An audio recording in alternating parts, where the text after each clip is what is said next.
Ito po ang programang Usapang Pangkapayapaan, Usapang Pangkaunlaran, Pilipinas. Ako po si Emil Carrion.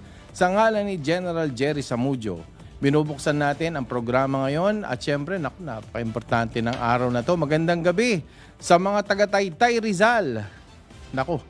Mamaya pag-usapan natin mga 200, mahigit 200 pamilya ng mga farmers ang binisita ko dyan. Gutom na gutom ngayon dahil sa epektong ginawa ng local government unit. Ayan, i-welcome po natin ang ating mga partners pag-araw ng, siyempre, thrilling, sir.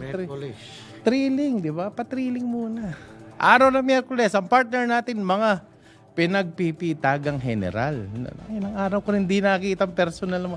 Sir, General Salazar, General Garcia, ang pagbati niyo po. Magandang gabi sa lahat.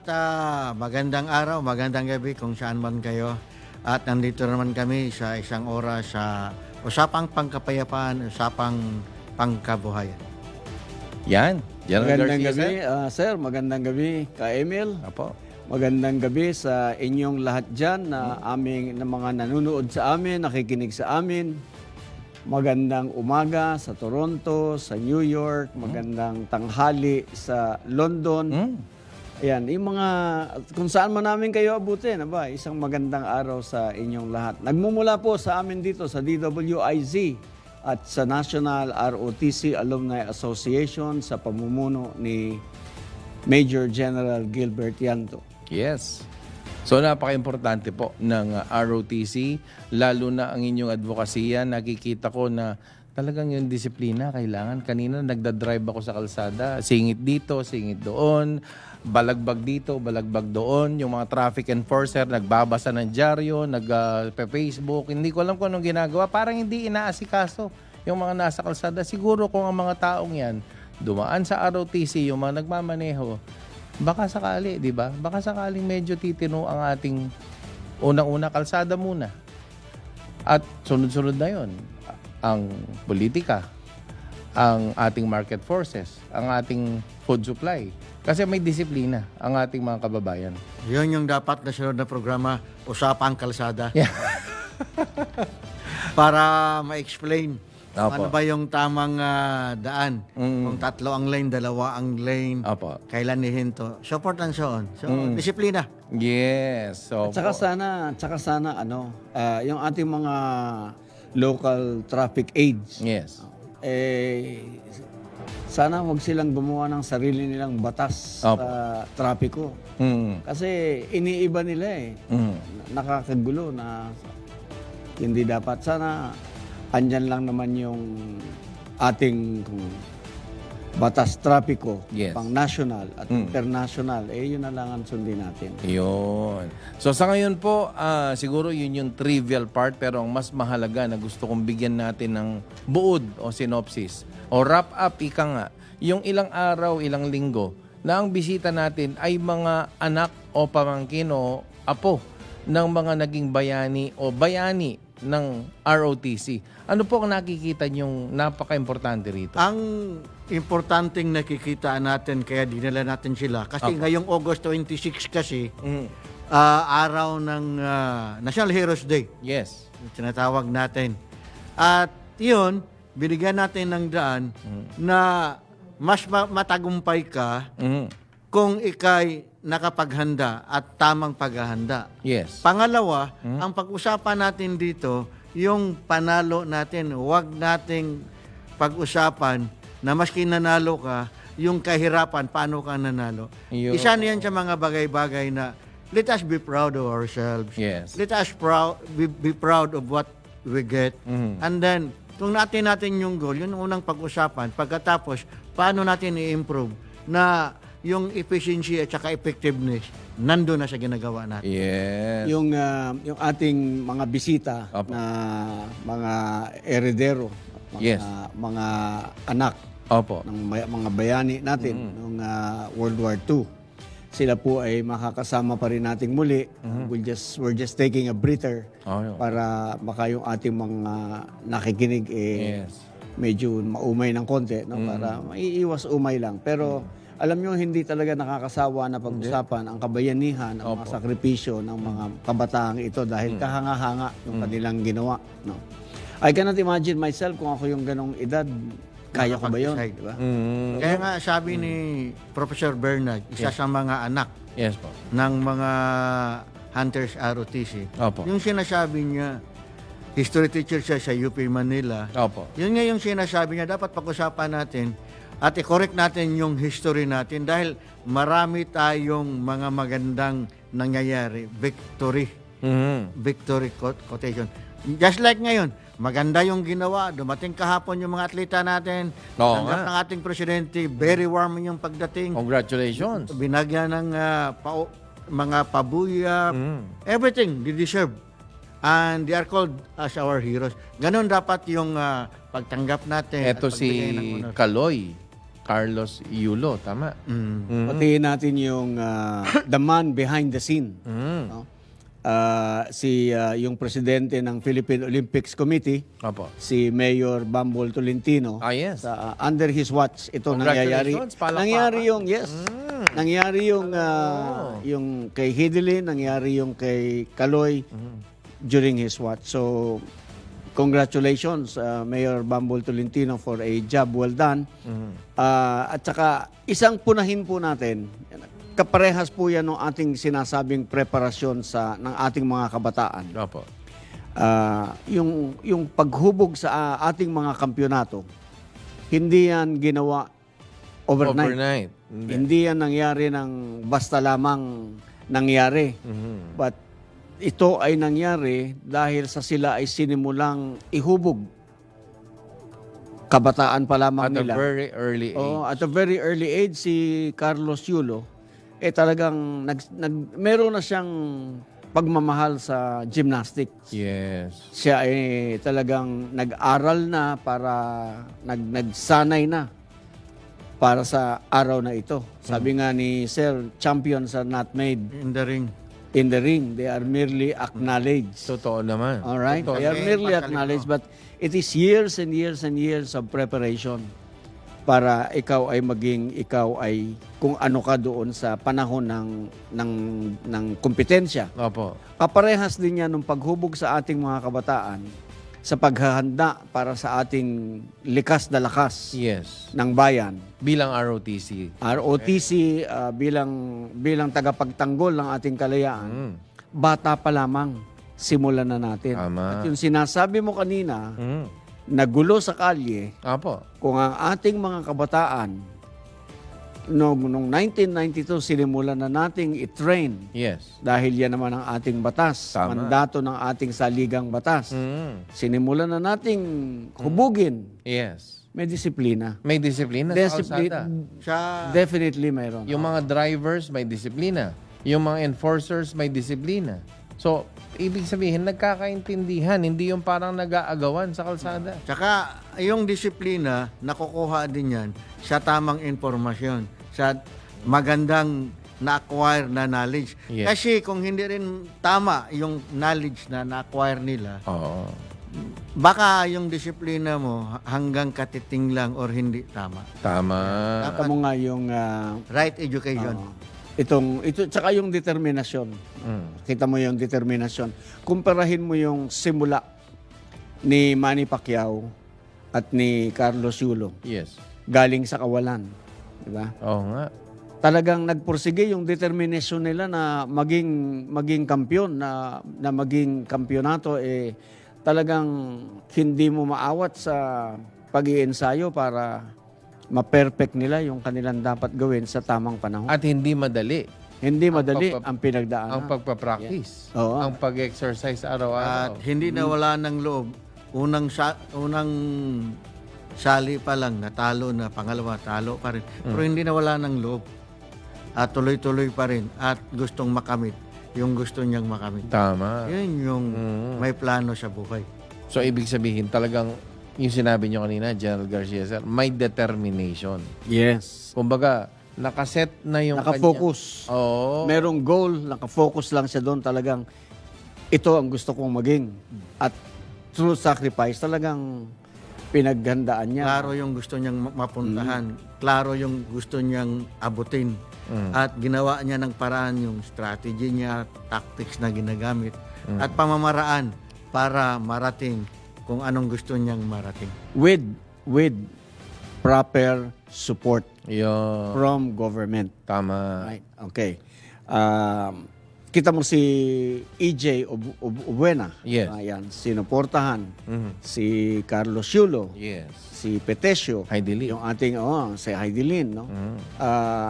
Kulang pa rin, pero lalo na siguro. Yung mga sinauna pa, si Julie Vega. Yung runner. Lydia Lydia De De Vega. Vega. Lydia De Vega. Mali. Sorry po. Si mga Lydia mata De pala Vega, ni Angelita yun, may isa no? pa si Elma Muros. Yes. Yan. Mm. Yung panahon na yun, medyo talagang tagkulang pa ang suporta. Ngayon, And mas yet- masagana. And yet, nung time na yon, in spite of that kakulangan, nagsumikap at nagpunyagi pa rin. At saka ang maganda ngayon kung nakikita nyo, yung ibang bansa, maraming half-bred Filipinos. Oo. Doon sa Greece, doon sa US, nananalo. So, may dugo tayong mananalo. Yung kampyonato ng Japan na si Saso, Yes. dati, ang dala niyang bandila, atin. Kulang suporta. Lipad siya. Dito na siya sa Rising Sun. Tama. Di ba? So, pero totoo yung sinabi ni Sir. Pansinin mo na pakaraming half Pilipino na May dugong Pilipino Oo, na lumaban sa ibang bansa na sana kung kaya pala natin suportahan yung mga atleta at identify natin dahil sa physical picture natin, doon tayo magde-devote at mag-prepara. Baka marami pang Pilipino. Baka next time sa 2028, baka hindi lang 2 ginto. Pwede. Di ba? Oo. Kaya nating marating. At yun, yung pwedeng mag-excel ang Pilipino. Like yan, gymnastics, weightlifting. yung hindi kailangan ng height. Height. Oo. Yes. Opo. Weightlifting medyo may ano pa rin Chess. pero oo. Sa chess. Sa table tennis. Mm. Sa lawn tennis. Pero nakapagtataka, bakit ang Pilipino hindi nag-kill sa badminton, ano? Makikita mo yung Tama. Malaysia, Indonesia, wala kasing Korea, Japan. kumbaga una muna kasi you identify di ba? Tapos i-train mo, suportahan mo. Yan kaparehas din yan nung gusto nating maging preparation, bata pa lang i-train mo na. Kaya yung sinasabi ko noon, nasabi ko, kung ako yung masusunod, ang gusto ko, holistic development program. Yun. Bata pa lang. Para makita, ma-identify kung ano ang potensyal ng isang At bata. saka yung sinabi na gagawa ng regional training center or parang Maganda yan. maganda yon. Dahil yung mga taga-ibang lugar hindi na pupunta ng Maynila para dito magtitrain. Kung hindi, Yeah. grassroots pa lang nakukuha na natin. Sa simula pa lang. Sa simula pa. Simulan mo ng bata ang pag-train. Simulan mo ng bata yung pagturo ng diskarte. Para siya mismo, doon pa lang sa mga exercises na ginagawa nila, Yes. nakaka-imagine na siya na dapat ganito, dapat ganyan. Yes. Imagine mo yung batang sinimulan mo ng 10 years old, kung paano yung tactics, kung paano yung strategy. Pag lumaki yan, naging, ang kagagaling ng ating mga sundalo. At siguro isang bagay din, mga pinagpipitagan kong generals, ang gobyerno matingnan din na kapag ang mga kabataan ay hinubog ng gobyerno sa ganyan, sa sports, sa athletics, sa music, sa arts, at at very early age, malamang may iwasan ang juvenile delinquency. At saka, Oo. madidevelop mo yung attitude, Yes. yung mindset Yes. na bayan muna. Hindi sarili ko muna. Pakialam ko sa kanila. Kaya magulo ang kalye natin, kaya sinasabi mo, ang pangit talaga ng kalye natin. Oo. Ako muna. With due respect sa MMDA, alam ko naman po talagang nagtatrabaho ang mga enforcers. Hindi naman lahat nagpe-Facebook at nagbabasa ng wala nang comics dyaryo na lang pala yung binabasa, no? At yung iba naman nagkakape. Hindi naman lahat. Mas marami yung talagang nagtatrabaho. Pero yun nga, paano yung mga motorista na minsan pinabili lang na suka, general, marunong na daw mag-drive eh. Wala tayong yung training or tamang edukasyon, ano? sa mga nagda-drive, sa mga Motorcycle riders. motorcycle riders. Actually, back to basics. Yes. Sa pagkabata, turuan mo na agad nung national, no? Yung kapwa. Katulad ng sa Japan. Yan. Bata pa lamang, minomolde na yung bata na mag-isip hindi para sa sarili, kundi para sa lahat. Hindi yung sarili niya. Pagka nga meron silang pila, emergency, kukuha lang yan ang kailangan niya tapos aalis. Yun lang. Yung, Para may matira sa yung iba. tama lang. Yung sapat Oo. lang. Oo. Sa atin dito, yung may mga sasakyan, walang parking, bibili pa ng marami yung may kaya, na sa gilid ng daan, pag sitahin mo, sila pang galit. Tama po yan. May mga ganyan. Galit na galit ako sa mga yan. Yung walang parking pero bumibili pa ng sasakyan. Wala na ngang parking. Irereklamo ko. Hindi. Sila pang galit. Ituturo ko sa inyo, sa MMDA, Wala akong coaching na sa kalye ha. i-report ko yung mga yan. Talaga, seryoso. Hindi kasi nakakaabala eh. Sa kalsada. Oo, Tsaka para hindi lang- Halimbawa na lang, babangkitin ko na para si Barangay Captain Juan ng Mendez, ng Baisa. Yung kalsada po ng Mendez Road, napakasikip na. Sinabi ko na nalagyan ng wag masyadong magpatakbo ng mabilis. Hindi pa rin nilalagyan. 1 taon ko na yata sinabi yun. Again, back to basic. Doon sa pagmolde sa kabataan. At yung mga walang parking, bumibili pa ng mga kotse. Doon pa rin. Muna ulitin. Kaya, Inuulit-ulit mo pa. tama, hindi lang yung mga programang angkop na nandun yung disiplina from sports, scouting, Opo. ROTC, and other programs, Opo. na may disiplina. Opo. Sana yun ang i-encourage natin. Hindi yung i-encourage natin na pag namatay ang wifi, may problema na yung kabataan. Magrereklamo human Oo, rights kasi violation kasi walang wifi. Kasi yung basic na pwedeng gawin, nawawala na. Kasi Oo. doon lang ang nakapokus. Oo. No? Eh, hindi naman lahat lang yung mga may sasakyan na nakabalagbag. Yung nagtitinda ng fishball sa kalsada, hihinto sa gitna, hindi naman gitna, siguro bandang gilid, and yet lahat ng magtutusok doon, abay siyempre nakabalagbag. O di nabawasan na naman yung daanan. Yung mga sasakyan, di nakabalagbag na naman, siyempre. O di, ano po yun? Cause of traffic, cause of delay. Wala kasing nag-explain anong meaning ng Kalsada. pathwalk at saka sidewalk on the first Isa pa place. yan. Di ba? Kung sinong gagamit niyan. So, baka pang parking lang talaga ang meaning ng pathwalk nila at saka Tama. sidewalk. Go ahead po, Ako General. masasabi ko, una, yung solusyon, bata pa lang, Opo. moldihin natin yung mga bata. I-implement natin yung batas. Tama po. Kasi kung bata pa lang, sinimulan mo yung training, magkakaroon sila ng kamuangan na hindi pansarili kundi pang bayan. No? Pagkatapos, ang isa pang ill Yes. ng ating problema ngayon, Mm. the other ill that we are is yung election natin. Napaka-defective. Ayan. Alright?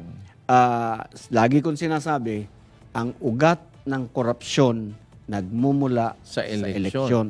Yan. Kasi sa election pa lang meron ng lagayan eh. Because Meron ng bigayan. Because Sa mga- hindi nahahalal ang mga kwalipikadong kandidato na dapat mamuno dahil saan? Meron nga akong kilalang mga tumakbong congressman, tumakbong mayor, tumakbong city councilor na alam ko deserving, and yet ang kalaban nila mas malaki ang pondong pamigay sa mga botante, yun ang mga nanalo. Ang masakit yan, wala pang alam yung nanalo. Kasi halimbawa, maganda yung batas natin, sinabi, o sige, ang kwalifikasyon lamang para maging presidente, you should be able to read and write, you are a natural born Filipino, etc. yung ganon. Yung mga executive position, president, governor, mayor, yan, pwede yon. Pero pag ang posisyon, senator, congressman, board member, councilor, batas yan eh. And again, babalik yan, kung may sapat na training sa ROTC, Kung nag-training before, pag ang mga tao mamimili ng tama. Ngayon, yung tignan mo ha, pagka ikaw nag-a-apply ka ng security guard, ano unang hahanapin sa'yo? Training. Lisensya. Lisensya. Kasi pag may lisensya ka, may training ka. Tama. In other words, kasi may lisensya ka, kaya mong gampanan ang tungkulin ng isang security guard. Anong susunod na tatanungin sa'yo? Experience. Yeah. Kasi kung may experience ka na, mas magaling ka kaysa dun sa wala. Diba? Yes. Eh bakit pagka sa position like congressman, councilor, senator, hindi natin tinatanong ano ba ang kwalifikasyon mo para maging senador? Pinagmalaki ng ating Pangulong BBM na sa kanyang administrasyon ay lalabanan niya ang issue ng droga o ang problema natin sa droga hindi yung true violence kundi sa bloodless solution. Napakaganda po niyan. Sa aking pananaw, Opo. yung ito pupursigihin Opo. ng tunay itong war on drugs. Wala namang pinagkaiba sa panahon ni Presidente Duterte at sa panahon ni Presidente Marcos maliban sa si Presidente Digong was talking tough. Yes. I will kill you. Di ba? Kung drug lord yung kausap mo, Oo.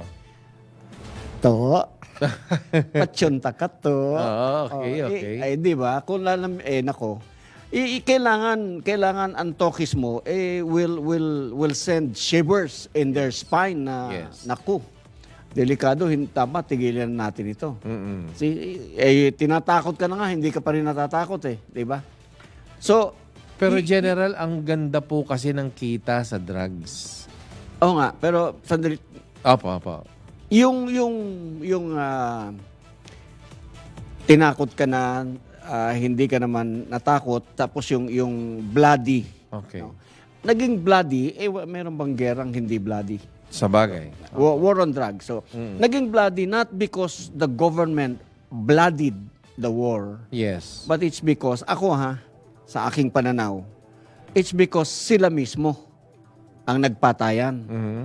Yung mga naka-engage sa Okay. trade Mhm. ng droga. Mhm. Ako, user.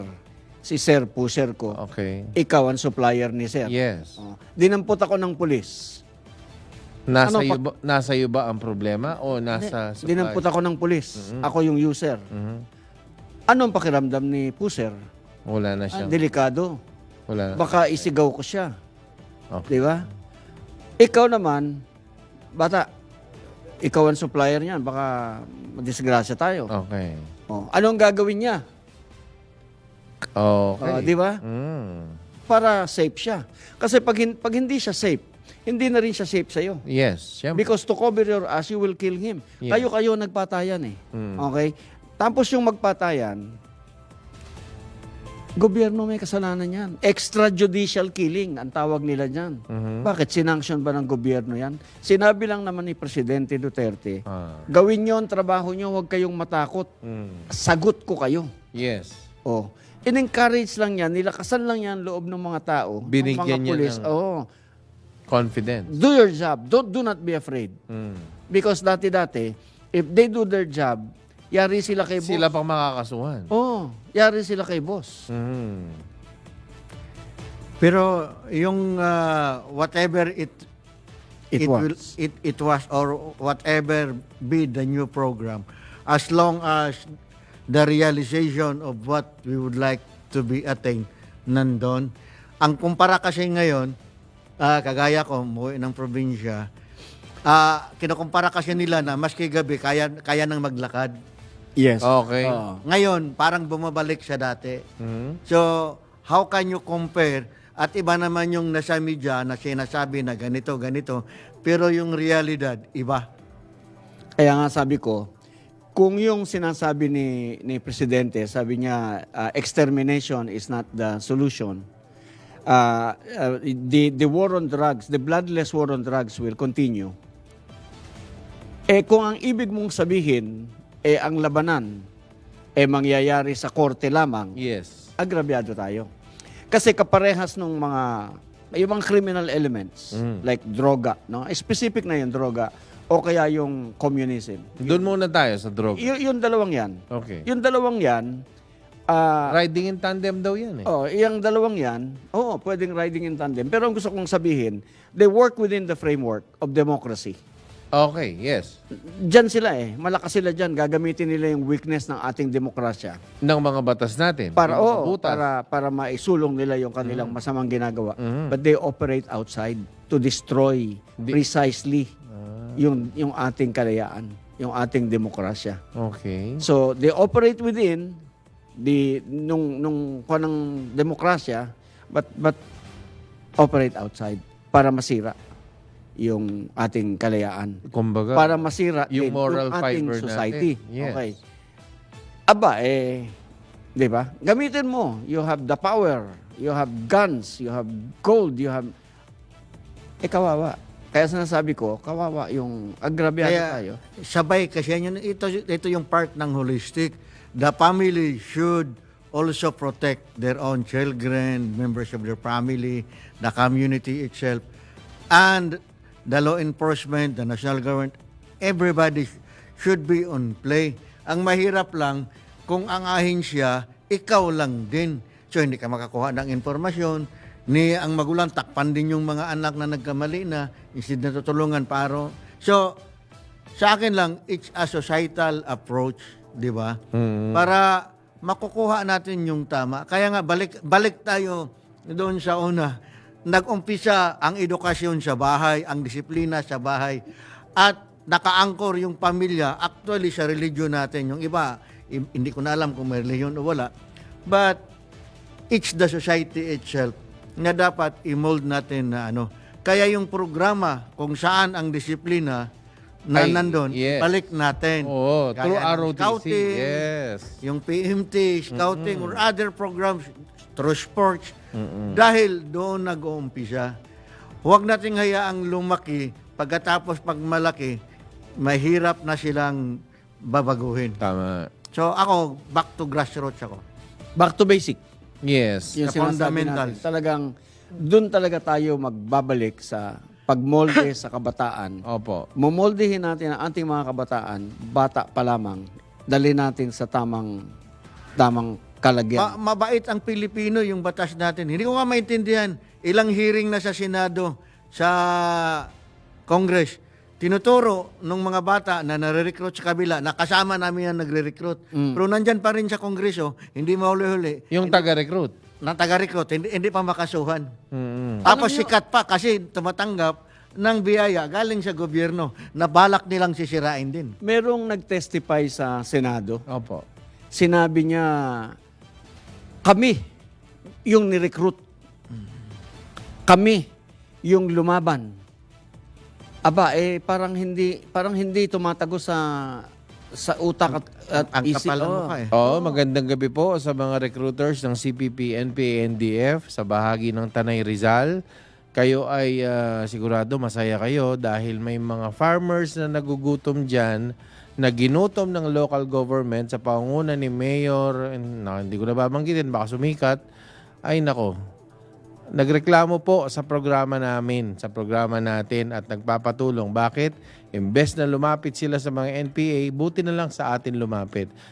I-discuss po natin yan at bibigyan pa natin ng linaw yan. Yun dapat bigyan ng pansin Yan. ng ating mga pinipiling tao na magbibigay tulong o solusyon sa isang problema ng community. Nabanggit niyo po kanina, General, yung societal approach. Yes. Kasi talagang yung society, ang problema ng droga, ang problema ng disiplina, yung buong society talagang nandyan eh. Dapat solusyonan, hindi lang yung isang aspeto ng problema, kundi yung kabuuan na problema. Dahil dugtong-dugtong, kabit-kabit. Mahalaga yung sinabi ni Sir kanina. Opo.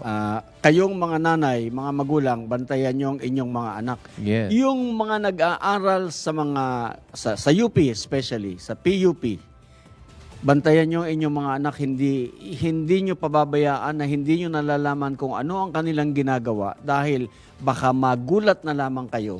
Pagkatapos nilang gumraduate, aakyat ng bundok yan. You are going to lose your... Yes. napakagaling na recruiter pala ng CPP, NP, NDF ng mga mayor na inaalipusta ang kanilang mga constituents. Yan po ang sumbong sa atin ng mga residente dyan sa Tanay Rizal na ngayon ay nagugutom dahil sa kagawan ng isang political dynasty. Pasensyahan po tayo, Mayor Tanwatco. Pumunta ako sa opisina ninyo, hindi nyo ako hinarap.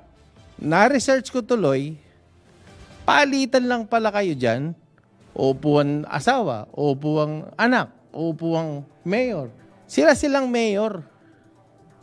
Hati-hati sila sa kaban ng bayan.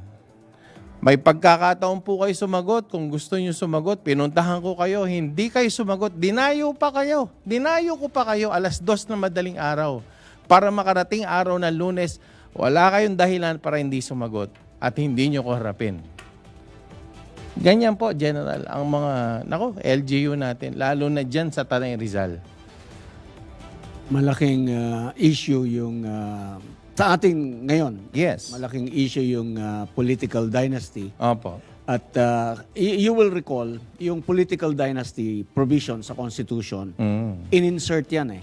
Yes. Inserted by Congress acting as a constituent assembly. Yes.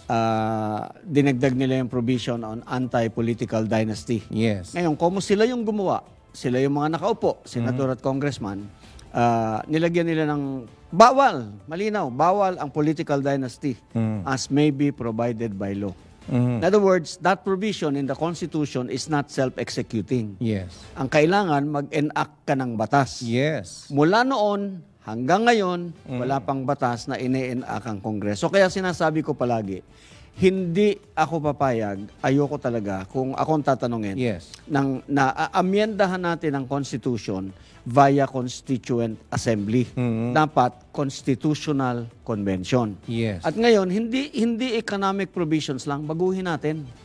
Ibahin natin, rebisahin natin. Ibahin natin yung sistema, let us change the rules of the game so that pati yung rules ng election magbago.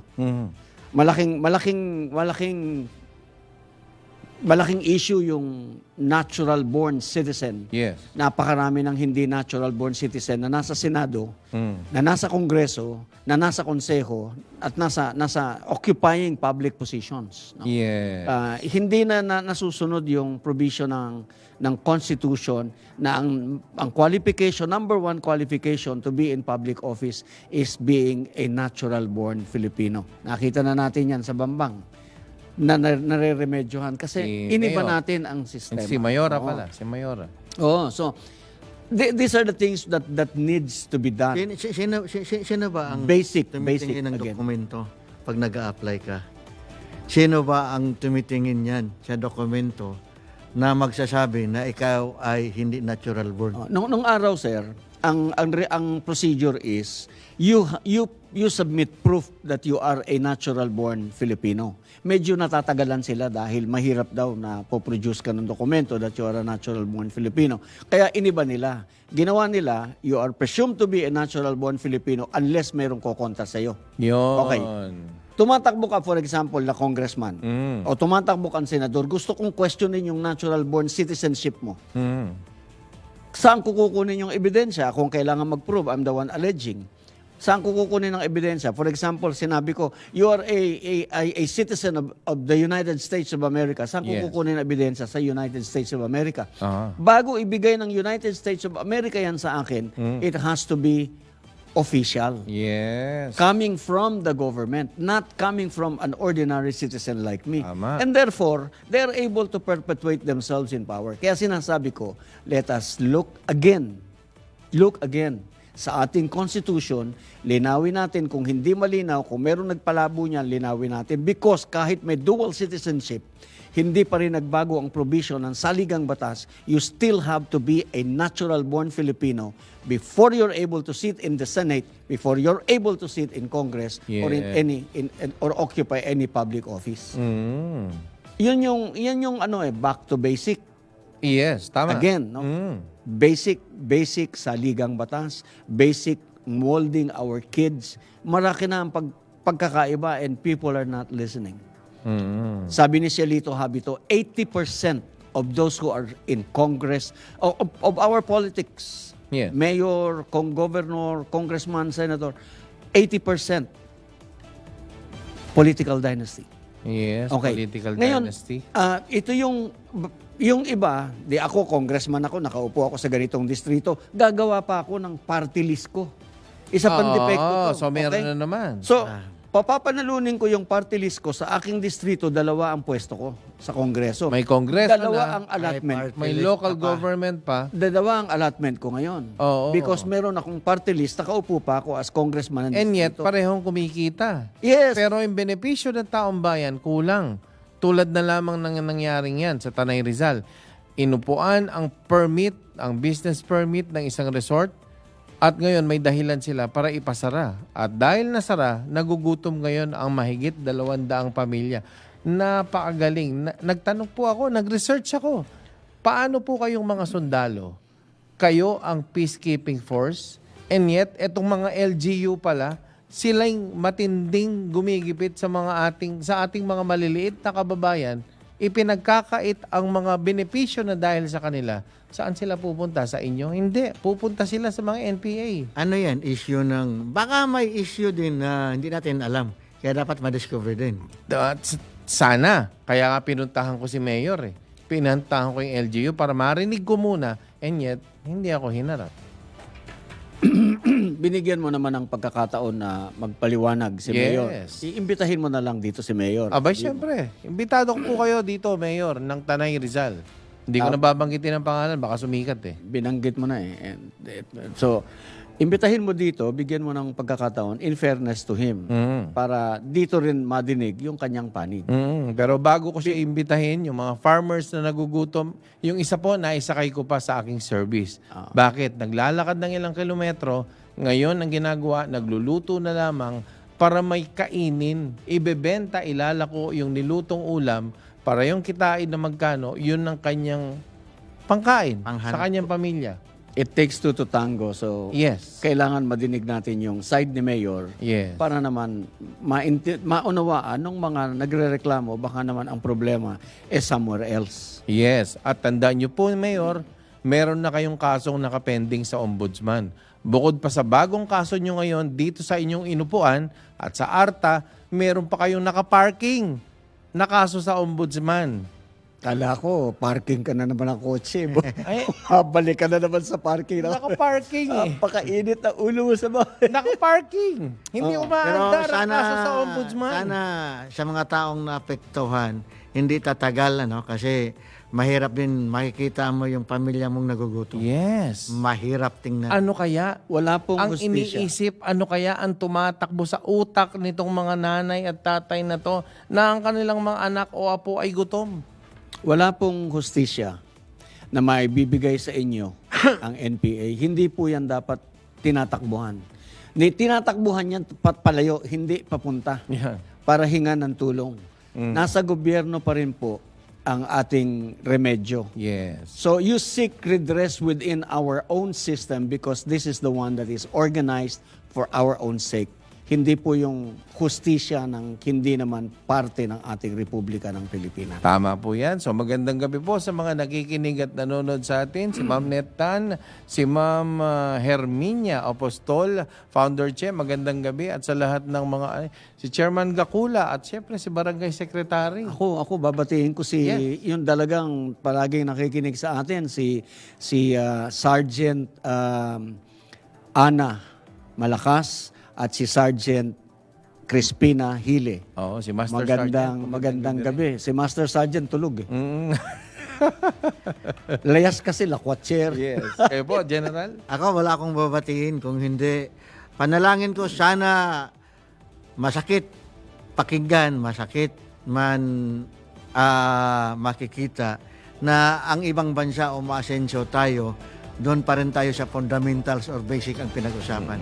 Sana darating ang panahon na tayo magkaisa at papunta patungo sa magandang kinabukasan at hindi tayo parating naiiwanan sa pansitan.